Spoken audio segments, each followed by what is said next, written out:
Thanks for joining us for this look at the best original reporting from KPBS News. This week, I'm Maya Trabulsi. Coming up, why is it so hard to make change in coastal communities? Hear from local leaders who are trying to eliminate some of the red tape that delays everything from homes to bike lanes.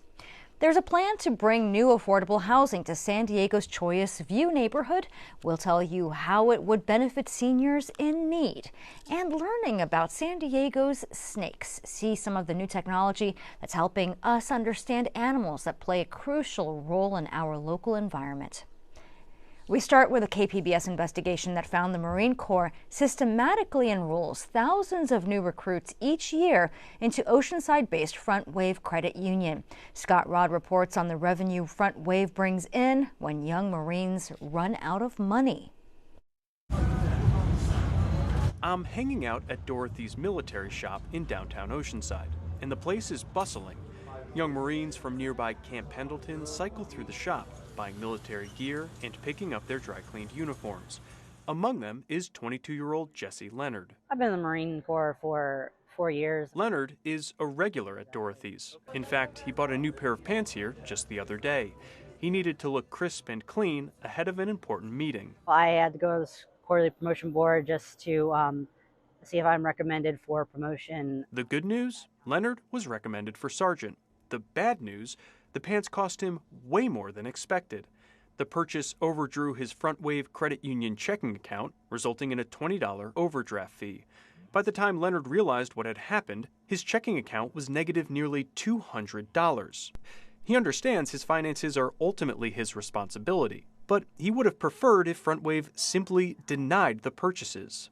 I got into the Marine Corps right after high school. I did not have a lot of life skills that I was taught, so budgeting has been a new thing. So I'm trying to be better financially. If I would have known that I was overdrafting my account, I would have switched over to my other card that had the money in it, But for Front Wave, these fees are built into their business. The credit union has more than 120,000 members, and the majority are Marines and their family members. A KPBS investigation found Front Wave has an exclusive agreement with the Marine Corps that funnels recruits into the credit union when they go through boot camp in San Diego. Front Wave then handles their direct deposits during training. And when a young Marine runs out of money, Front Wave profits. The credit union collected nearly $8 million in overdraft fees in 2022, according to the most recent data gathered by the state. That represented 12% of the company's overall revenue that year, which is significantly higher compared to other credit unions in California. Now, Front Wave defends its overdraft policy. Meanwhile, the Marine Corps declined multiple interview requests, but in an email, a spokesperson said recruits can use an existing bank account when they enter boot camp. But that's not what we heard from the Marines we talked to. They kind of sit you in a room at MCRD and they make you fill out all this paperwork, and they don't really tell you what it's for. Andrew, another Marine I met outside of Dorothy's military shop, asked that KPBS only use his first name.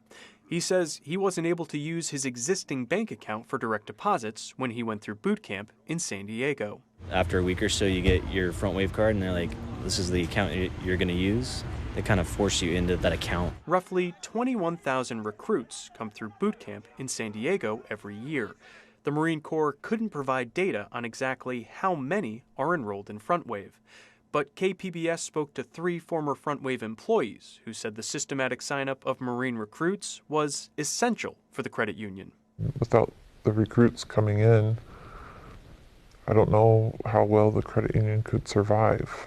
This former Front Wave employee agreed to sit down with KPBS, but requested we conceal her identity due to fear of professional consequences for speaking out.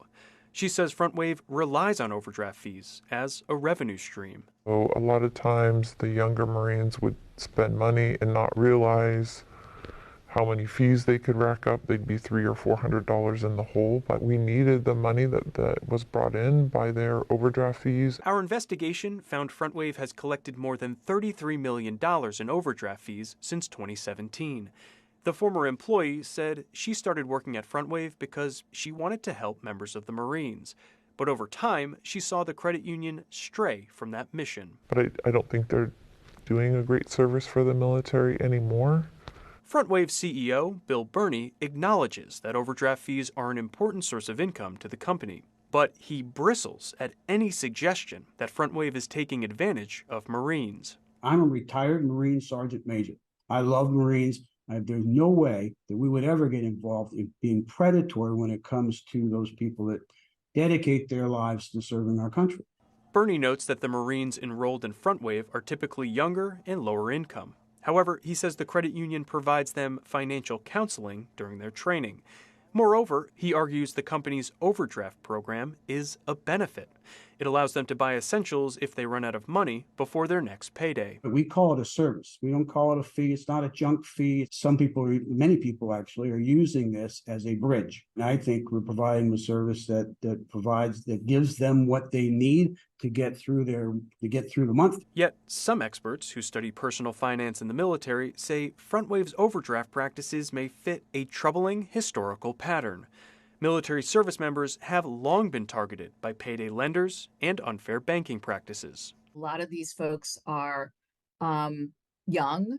This may be their first checking account. They may not really understand how these things work. Susan Weinstock is the CEO of the Consumer Federation of America. She previously studied the negative impacts of overdraft fees on members of the military and found the penalties weigh heavily on the most vulnerable soldiers. We want to see service members treated well. They're putting their lives online for our country. So the idea that we would take advantage of them is just painful. Scott Rodd, KPBS News. That's an example of the feature reporting from KPBS. We'll have more in this newscast. You can also go to the KPBS YouTube page to find all of our stories and full episodes of KPBS Evening Edition. San Diego County is developing an affordable housing complex in Chollas View. The neighborhood sits at the intersection of the 94 and 805 freeways. KPBS reporter Katie Hyson looked into why neighbors are pushing back. 137 apartments for low and extremely low income seniors, with on-site childcare and a community garden. That's the plan for the Market Street lot that used to house Health and Human Services and now sits empty. The county's housing director, David Estrella, says the project meets a dire need. For our seniors that are on fixed income, that are struggling to meet their daily needs and really don't have as many opportunities for maintaining their housing, a property such as this one will provide them the kind of stability that they need. The county has a housing crisis. A spokesperson says it's short about 120,000 homes. They plan to build at least 10,000 affordable units on government land by 2030. State law requires them to use no longer needed surplus land for affordable housing whenever possible. There's 11 such sites so far, most in the San Diego metro area, including this lot in Chollas View. Area neighbors say it's a great plan for somewhere else. We're going to oppose this, and you should look forward to having robust community opposition. Here, they say it's worsening issues the civil rights movement tried to address. The same problems that we had in 1963 is the same conversations we're having now. More school, segregation, the concentration of poverty. Mary Young sits on the planning group for the area, which the state defines as a low resource.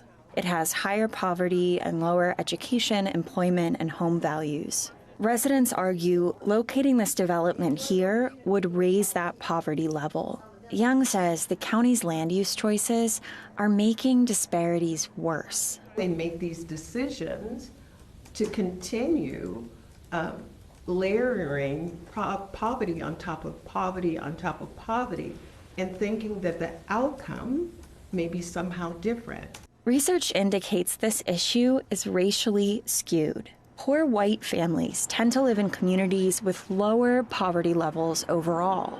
Poor Black and Latino families more often live in communities with higher poverty overall and face hardships that result from personal poverty colliding with community poverty. Less resourced schools, less safety, more police violence, lower quality housing. Chollas View is mostly Black and Latino. Young says small decisions, like where to locate one affordable housing complex, chip away at the residents' long-term growth. Whatever wealth that everybody is talking about that we should be building, it doesn't happen because it's chiseled away. Years before news of this complex, the planning group published priorities for development in their neighborhoods. They said the ground level of mixed-use lots should be for things like retail, offices, grocery, and drugstores. There should be affordable home ownership opportunities, not just rentals, for middle-income households to help alleviate the community's overall poverty. They ask why the development doesn't follow these goals and say the county didn't consult with them before hiring a developer. Jacinta Hinojosa, who lives near the lot, says the affordable housing complex was news to her neighbors. A lot of people don't know things are getting built around your community, and we need to do more because some people don't have the time to attend or working, or they don't have the right language. She and her son Alonso want to see the lot used for a park, something to help ease the effects of climate change, like the recent flooding, she says, which hit low-income neighborhoods of color the hardest. There are few green spaces in Chollas View that aren't schools or cemeteries. Planning group members argue the land didn't have to be declared surplus. It could have been used for something, like a park. The affordable housing could be located somewhere with more resources to give the seniors a shot at better outcomes without worsening already existing poverty. Housing Director David Estrella says he understands their concerns, but he also hears from people who need affordable housing. Folks that are formerly homeless, folks that are, just starting off their families, folks that have jobs that are working and just can't find a place nearby where their work is. And so we balance the needs of the region and the community within itself. The developers plan to break ground as early as December of next year. Community members say they may also be there with picket signs. Katie Heisen, KPBS News. This week, county supervisors approved nearly $10 million in new flood relief spending. It's going to be a long recovery for those who lost their homes and possessions during the January 22nd storm. Melissa May recently visited the area to see some of the help one nonprofit is providing. When the floods hit in January, Mountain View resident Robert Banks lost his home. But that wasn't all he lost. I was a whole month without my CPAP machine. You can die in your sleep without a CPAP machine. I'm blessed because God got me, but still, they did their part. He now has a new machine thanks to a mobile clinic that runs well-being events in his community. I lost my CPAP machine, they got me one. I lost my blood pressure monitor, they got me one. The event is run by JIRA providers. JIRA stands for Joint Initiatives for Racial Equity and Health. Samantha Williams is the group's co-founder. We want to make sure that the need that's already there in regard to the flood doesn't then turn into an emergency need with their health. And so while they may not be thinking about it, we are. Williams is also a nurse practitioner. We definitely have the understanding that when it comes to disasters, especially natural disasters, oftentimes the first thing on a person's mind is not their health. It's food, it's safety. For the last 3 weeks, she and her team have been bringing much-needed medical resources to flood victims. So we want to make sure that access is right at their fingertips, not somewhere that they have to go, and not a need that goes unmet. So we bring preventative care services like our screenings for high blood pressure, diabetes, mental wellness, straight to the community.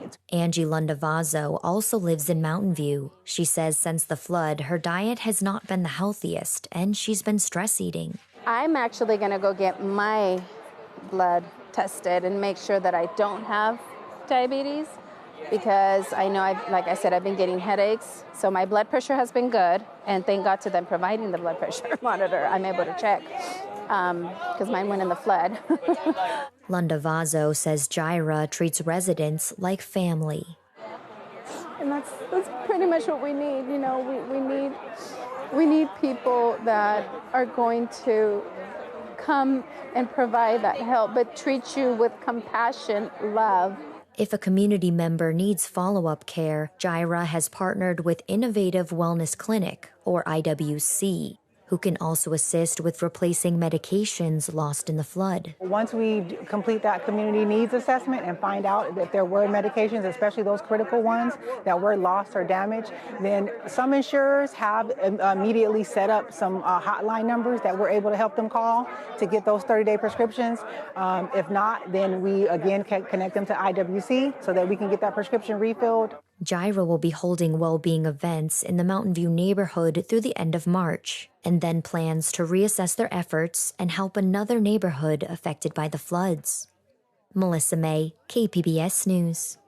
For more than 50 years, the California Coastal Commission has been tasked with protecting the state's coastline from unchecked development. But critics say the commission is working against the state's housing and climate goals. KPBS Metro reporter Andrew Bowen says there's a growing appetite for reform in the state legislature. When the kids were really little, we would bike along here after it was safe and protected. And now with teenagers, they come and bike to the beach on their own. I'm walking with State Senator Catherine Blakespear along Highway 101 in Encinitas. When Blakespear was mayor, she got the city to add protected bike lanes here. It's really important that we be able to connect our communities. As nice as the bike lanes are, Blakespear says they could have been better. She wanted to reduce the number of lanes on Highway 101 from 4 to 2. That would help cut back on speeding and make more space for pedestrians and cyclists.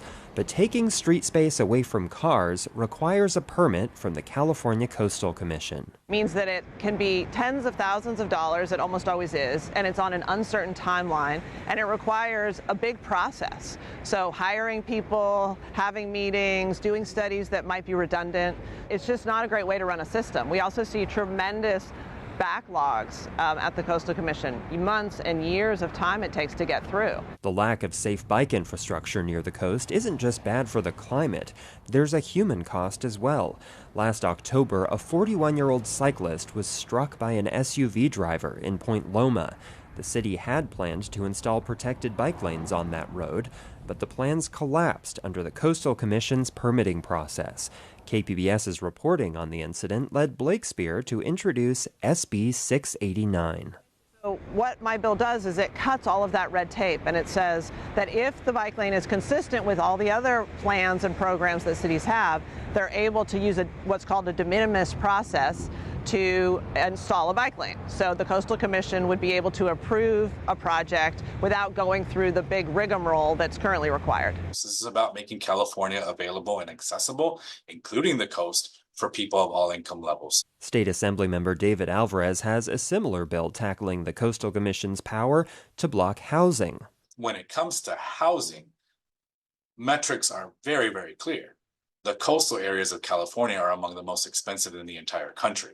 And that means that it is excluding individuals in California from different economic background levels from having access. Alvarez's AB 2560 would fast-track approval of apartment and condo buildings in the coastal zone that use the state's Affordable Housing Density Bonus program. That program lets developers build more homes if they set aside a portion for low and middle-income households at affordable price points. The bill would not apply in the state's undeveloped coastal areas. We're not talking about places that are not appropriately zoned for housing.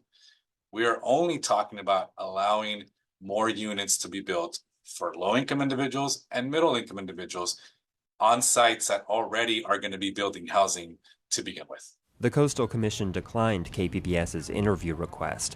Officially, it has no position on Alvarez's bill, though it has opposed similar reforms in the past. Alvarez says the commission means well, but that it values upholding bureaucracy over producing good outcomes.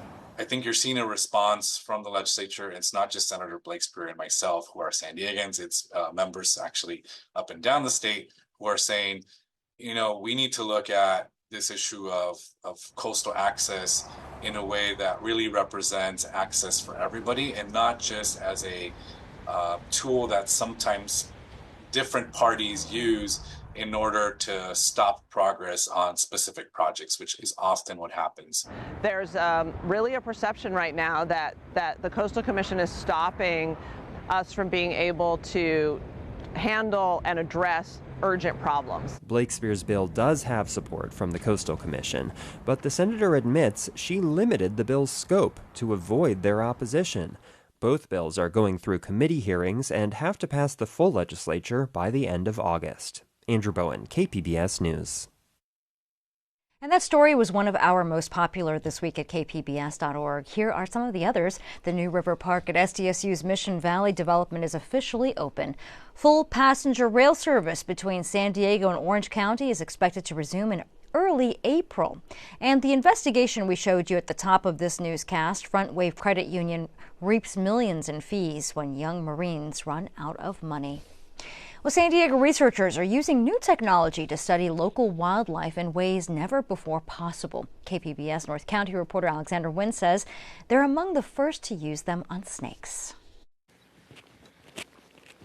On this bright, sunny day, San Diego State researcher Emma McAndrews, with a snake grabber in hand, is on a mission. We're going after to locate one of our snakes. She's looking for M43. But first, some safety gear. Now that the weather is warmer, snakes are getting active. We've been monitoring this male number 43 for almost a year now. The red diamondback rattlesnakes that McAndrews is studying like to hide in rocks and tall, grassy areas. They spend most of their time concealed to either evade predators or ambush prey, and that makes them hard to observe and study in the field. Plus, direct observation interferes with their natural behavior. The research project is a partnership between SDSU and San Diego Zoo Wildlife Alliance. The Biodiversity Reserve at the San Diego Zoo Safari Park is a hotspot for the red diamondbacks. After a bit of looking, with a radio antenna, M43 was spotted. Oh, I see him. Oh, this is great. He's right there. Now comes the data collection. McAndrew makes a note of where the snake was found. Rocks to the, I guess, southeast of the cell den. A cell den is where snakes overwinter. The red diamondback rattlesnakes are listed as near threatened because they prefer pristine coastal sage scrub habitat. And that is hard to find. More than 75% of the coastal sage scrub habitat is gone because of human development. We'd take a hit if we lost the red diamonds for sure, but yeah, we'd be losing that ecosystem function. We could potentially see, especially in our areas of coastal sage scrub habitat, rodent populations going up, which would have potentially a negative effect on the longevity of the vegetation in the area. The Safari Park Ecological Preserve is one of the few pristine sage scrub habitats left in the county. Jeff Lamb is a conservation program specialist at the San Diego Zoo Wildlife Alliance. Sounds like he's gone down in this valley. He's been studying the red diamondback rattlesnakes for more than 20 years. They're very important in the food web in general, so they eat a lot of the smaller animals, and a lot of larger animals such as bobcats, coyotes, hawks, birds of prey eat them. That's why research like this is so important, but studying them has been challenging. Because of how elusive these snakes are, it's been hard to study their behavior until now with this accelerometer. It's similar to the technology in cell phones. The accelerometer measures movement, including speed, distance, and height. So they're able to monitor accelerations of the snake's movements along 3 bodily axes. So if the snake's moving forward or back, side to side, or any vertical motions as well. The device tracks some of the details of their behavior unknown to science right now. Accelerometers have been used to track animals in the wild before, but they tend to be bigger and bulkier, not ideal for snakes. But with improved technology and easier to attach to snakes. This is the Axie on video for male number 23, Ruber at the Safari Park. The Zoo Wildlife Alliance and SDSU are among the first to use them to study snakes. The accelerometers are letting us know what they're doing when we're not there. Over time, we hope to use that technology to tell us how they're reacting to things like roads. Roads are one of the biggest problems. They cut the habitats in half, they kill snakes. This is important because being isolated could affect the population's biodiversity, leading to extinction. If you think of every species in the world as a brick in a wall, and every time one goes extinct, you're pulling a brick out of the wall. The wall's not going to make it. It's going to crash, and that wall's us. Plus, these snakes are beautiful and fascinating animals. I just love the snakes so much. Like, I have an inherent care for them. And I just think that they're so beautiful. They're so fascinating. Alexander Nguyen, KPBS News. A running club by and for women of color has taken off in South San Diego. More than 500 people have run with Santa Mujeres since it began in 2020. And Katie Hyson joined them on a Saturday run through Barrio Logan to see the impact. We didn't see Black and brown people in the running spaces. Virginia Camacho and her friend Priscilla Rojas were looking for a running club accessible to everyone. All colors, shapes, and sizes. Free. We wanted a place that we know that our family and our friends would feel comfortable coming to without judgment. When they didn't find it, they created it. Rojas says Santa Mujeres offers not just comfort, but safety. Every woman in our run club has experienced something, like either being honked at, harassed, followed, like all of us. So I think having this community has made it safer for us to go out and run. She says the representation has changed the course of many who tell her, I wouldn't have started running if I didn't see someone that looked like me, had the same energy as me. Like, you can just show up as who you are. Including Elspeth Ruiz. I came and I introduced myself as my name is Elspeth and I'm not a runner. And I've been coming ever since. I haven't stopped. This past year, Ruiz says she ran 24 races. Now I have a wall full of medals and hats and glasses, and I look like a pro, but I'm not. But it looks good. Santa Mujeres is eyeing a new finish line, nonprofit status. Katie Hyson, KPBS News. News this week. I'm Maya Trabulsi. Thanks for joining us.